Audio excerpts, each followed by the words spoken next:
Jiro, dapat maging mas mapagmasid ka sa paligid mo. Mapagmasid naman ako eh.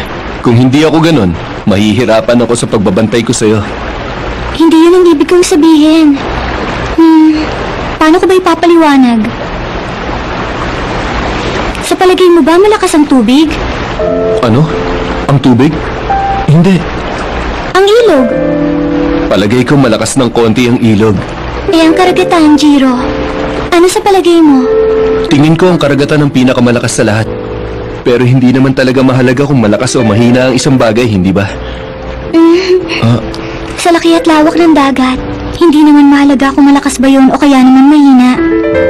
Puro tubig lang naman yun eh. Ganon din ang dugo, Jiro. Pero hindi yun ang nagbibigay kahulugan sa atin. Nagkakaroon ng halaga ang pagkatao natin kapag parte na tayo ng karagatan. Parte ng karagatan? Oo. Pwede ka rin maging bahagi ng karagatan.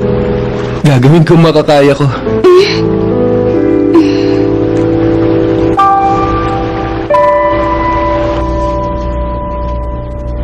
Silver Blade.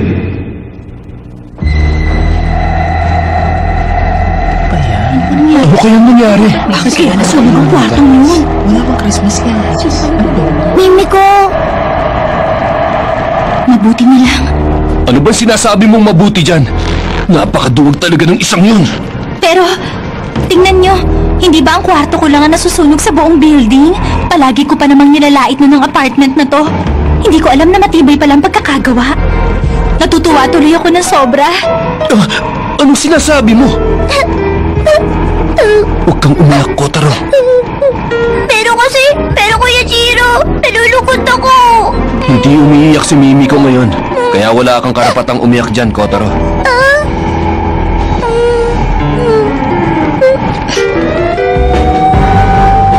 Umalis na tayo rito. Pero Mimi ko... Kapag naabutan tayo ng mga pulis, mas lalong lalala ang sitwasyon. Nakinig ka, Jiro. Pupunta tayo sa opisina namin. Kakausapin ko ang mga boss ko. Magpapaliwanag tayo sa kanila. Huwag ka mag-alala. Kahit pa tumutol sila sa pagtira nyo rito, gagawa ko ng paraan para manatili kayo sa special zone.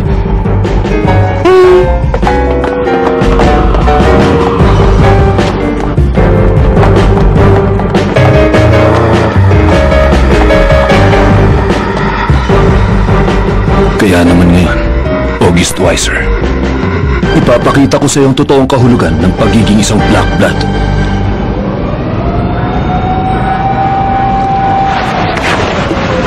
Hindi ko akalain ganong kabilis kumilos ang August Weiser na yun. Ay, pero mabuti na lang. Masasayang lang ang lahat kapag may nakakita sa akin. Mabuti na lang marami akong ginawang mga eksperimento.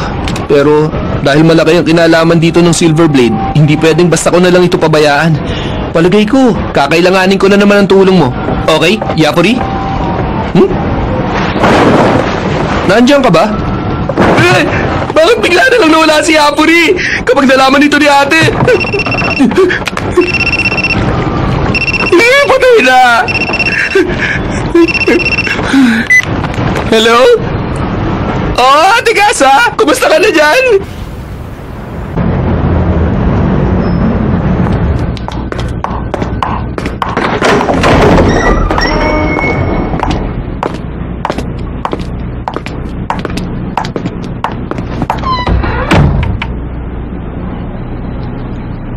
Salamat sa pagpunta. Kahit wag ka na magpakilala. Mimi ko Katsuragi. Alam namin na nangyari sa apartment mo. Ikinalulungkot ko ang nangyari pero masaya ako dahil ligtas ka. Maraming salamat po, President. Zhang, anong sinabi mo sa mga reporter?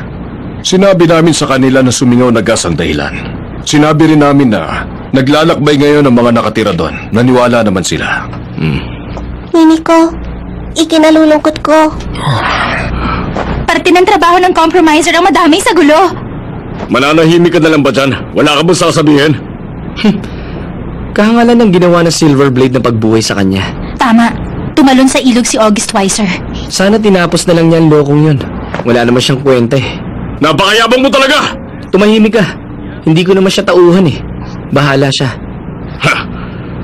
Ang importante, kailangan pagbayarin natin si August Weiser sa bagay na ginawa niya. Pero, pag-uusapan din natin ngayon kung paano natin pipigilan mangyaring iba pang insidenteng tulad ito. Ikaw nang bahala. Sige.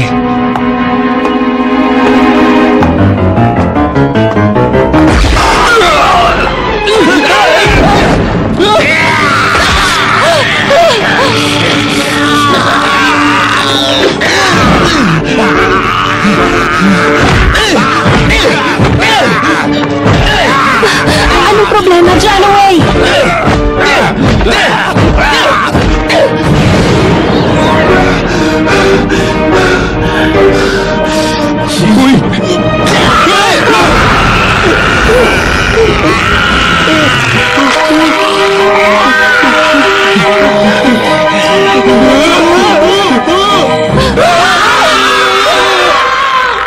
Wala kaming plano patirahin dito sa Special Zone ang Silver Blade na si Jiro Mochizuki. Hindi natin pwede tanggapin ang isang nilalang na alam natin magdadala ng gulo rito. Kung ayaw niyo siyang tanggapin, hayaan niyo ako na lang ang tumanggap sa Silver Blade. Naiintindihan mo ba kung anong pwedeng kalabasan ng desisyon mong yan, Zelman? Pasensya na. Kahit na hindi hamak na mas matanda ako sa'yo, hindi ko pa rin kayang hulaan ang mangyayari sa hinaharap.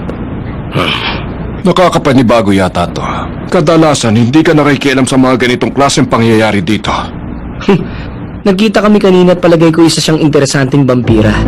At nakakatuwa rin na nakababatang kapatid niya. Dapat mo rin silang makilala, Vampire Killer Zan. Dahil dati kang vampire hunter, sigurado ako narinig mo na mga usap-usapan. Hunter? Walang pwedeng gumalaw sa dugo ng pantas. Sa palagay ko, hindi yun nakasulat sa patakaran. Napakalalim naman ang sinabi mo. Sa isang vampira lang ako interesado, walang iba kundi ang Silver Blade. Ha! Paano naging interesado ang tulad mo, Zelman Clark? Sa isang batang old blood na katulad ni Jiro Mochizuki. Masyado ka yata nag-aalala. Tama ba ako, Haking? Ano gusto mong palabasin? Huwag ka nang magpanggap. Alam ko naiintindihan mo ang magiting na bayani ng Hong Kong at ang sagradong dugo ng pantas. Parehong walang halaga sa akin ng mga yon. Pero ibang usapan na pag nagtangka siyang tapusin ang ninuno niya. Zelman Clark! Tumahimik ka! Tumahimik ka!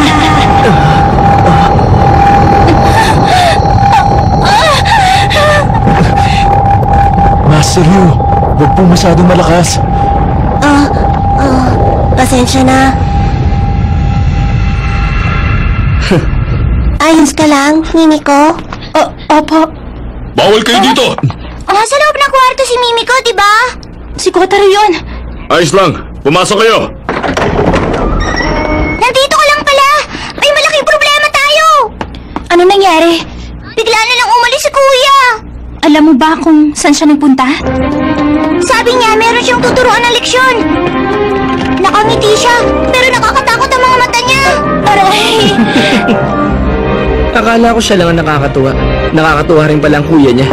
Sabi na nga ba't gulo lang ang dala niya eh? Zang, paki-alerto mo ang suppression team natin. Pakisabi na rin sa kanila. Anti-old blood equipment ang dalhin nila. Naiintindihan ko. Sandali lang! Si Jiro ba ang target ng suppression team natin? Siyang gumagawa ng gulo rito, kaya dapat siyang pigilan. Pero siyang... Ang ikinatatakot namin, baka malaman ng buong mundo ang labanan ng mga black blood. Hindi yung pwede mangyari. Wala kaming pakialam kung mapatay nila ang isa't isa. Ang mahalaga, walang makaalam na red blood. Ano pang ginagawa mo? May isang vampirang gagawa ng gulo sa Special Zone. Di ba trabaho mo bilang compromiser ang ayusin ng ganitong klase ng gulo? Tulungan mo ang vampirang si Jiro Mochizuki. Sundan mo siya at pigilan mo siya sa gagawin niyang gulo. Isa itong utos, Mimiko. Tayo na, Kotaro! Tigilan natin ang kuya mo!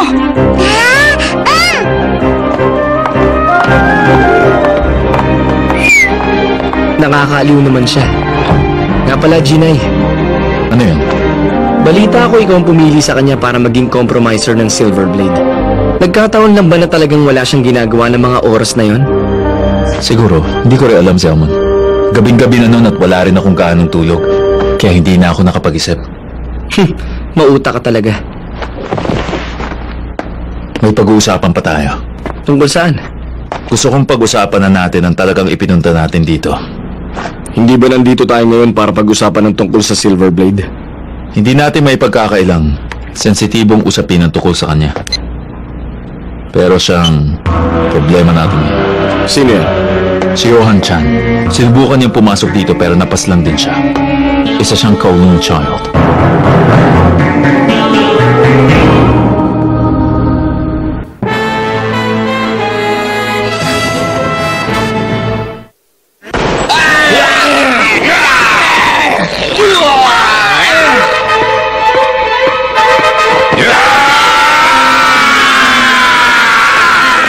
Umalis kayo dyan!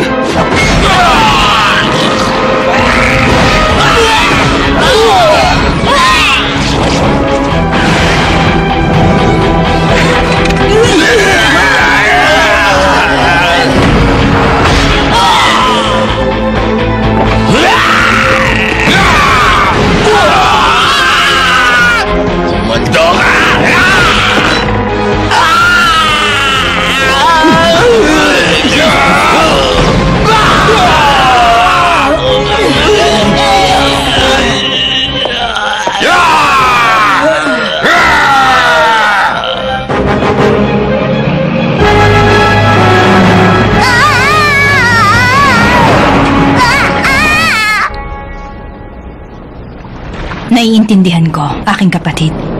Wala na tayong magagawa para pigilan si Yafuri. Kailangan nating magpalit ng plano. Tama. Pero kailangan pa rin nating gumawa ng paraan para iligtas si Yafuri. Pabayaan mo na lang siya. Pero ate, paano kapag nakaharap ni Yafuri ang Silverblade? Tama lang yun sa kanya. Ang lupit mo naman. May sinabi ka ba? Wala. Hindi siya mananalo. Pero tiwala ako magagawang makatakas ni Yafuri mula kay Jiro. Ano pa't naging kapatid ko siya? Ayaw mo ba makita ko ano magiging reaksyon ni Jiro? Yun lang bang habol mo, ha ate? Sige, papasok na ako sa special zone. Seryoso ka ba sa desisyon mong yan? Pag nasa loob ka na, mahihirapan ka na makabalik sa labas. Sina Kane at Sei ang tagataguyod ng kapayapaan, di ba? Maghintay ka lang. Gigisingin ko ang nakatago nilang pagkatao. Ang tigas ng ulo mo. Anong binubulong-bulong mo dyan? Wala ate. Ngayon na, Zaza. Welcome sa Special Zone. Miss Cassandra Jill Warlock.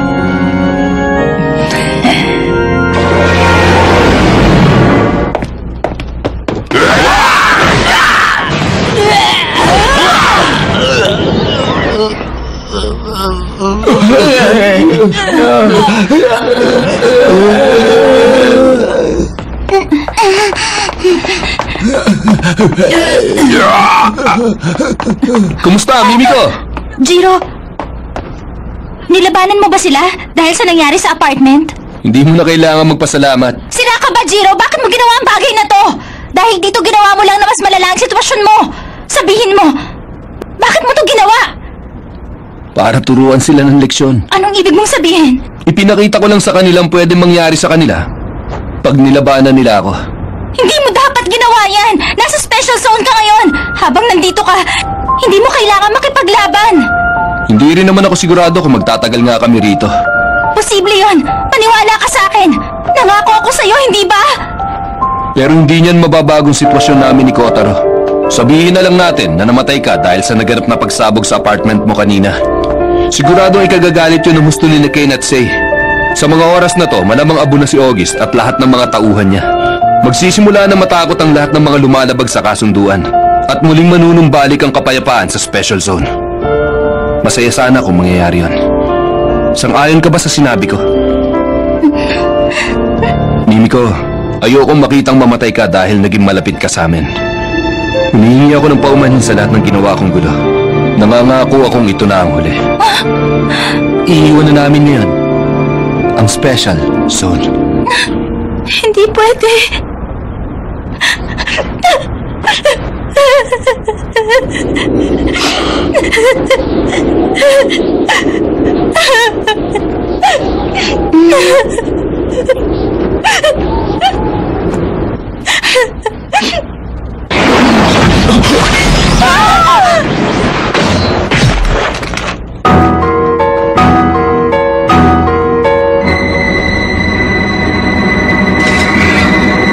Magandang Magandang gabi sa'yo, August Weiser.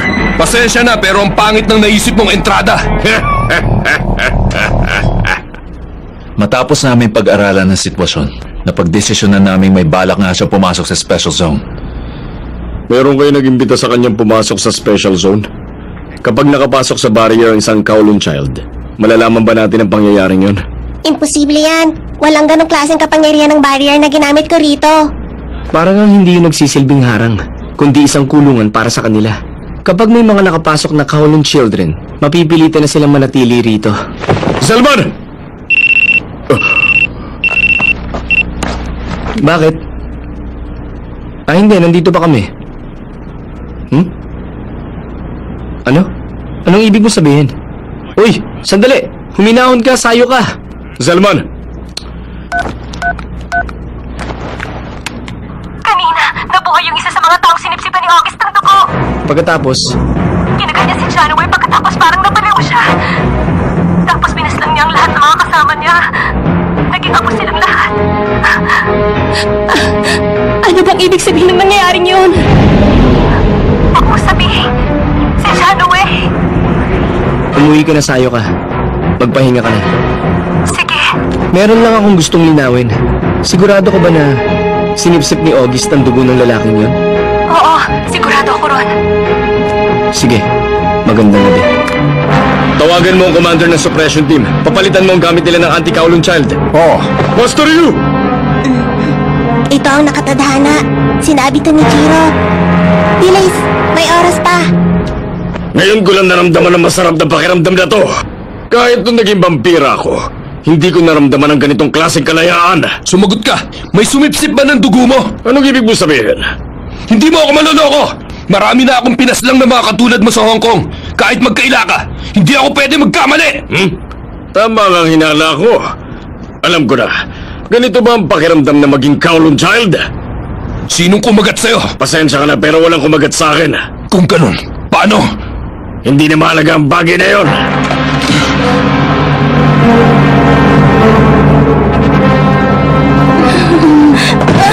Mimiko, relax ka lang. Hindi magpapatalo si Kuya sa pipitsuging yun. Sigurado ka ba dyan? Pero alam mo, nanginginig ng konti mga tuhod ko ngayon. Parang may mangyayaring hindi maganda. Magduelo tayo, Silverblade!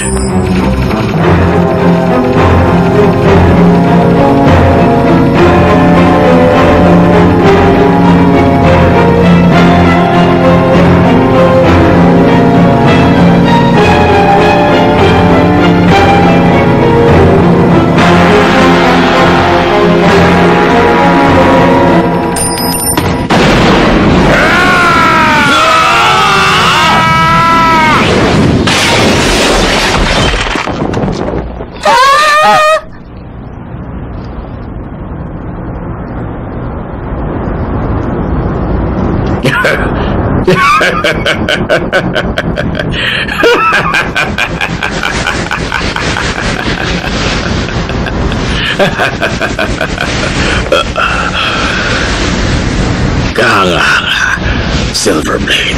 May masamang karanasan akong may kinalaman sa inyo. Hindi ako papayag na may mabuhay kahit isa.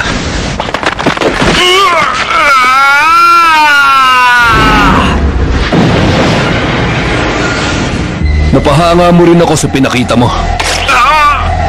Hindi pa! Hindi pa ako tapos! Mali ka. Hanggang dito ka na lang.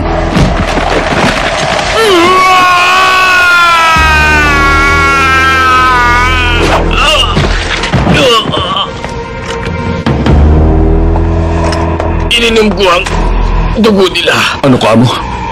Hanggat may isa nabubuhay sa kanila, hindi ako mamamatay. Sinipsip niya ang dugo nila. Kayo ba ang tinutukoy ni August na kinagat niya? Lagot na!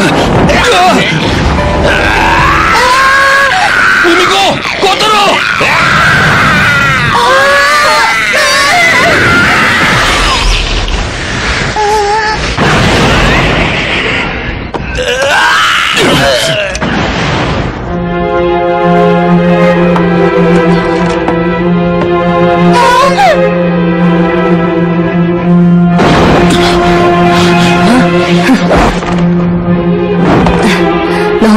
dating.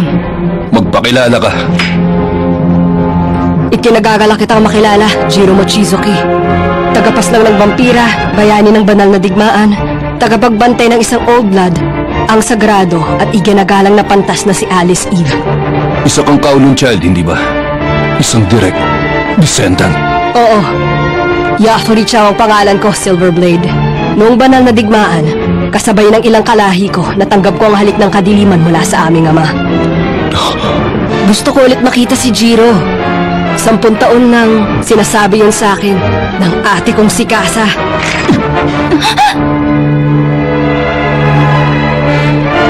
Cassandra.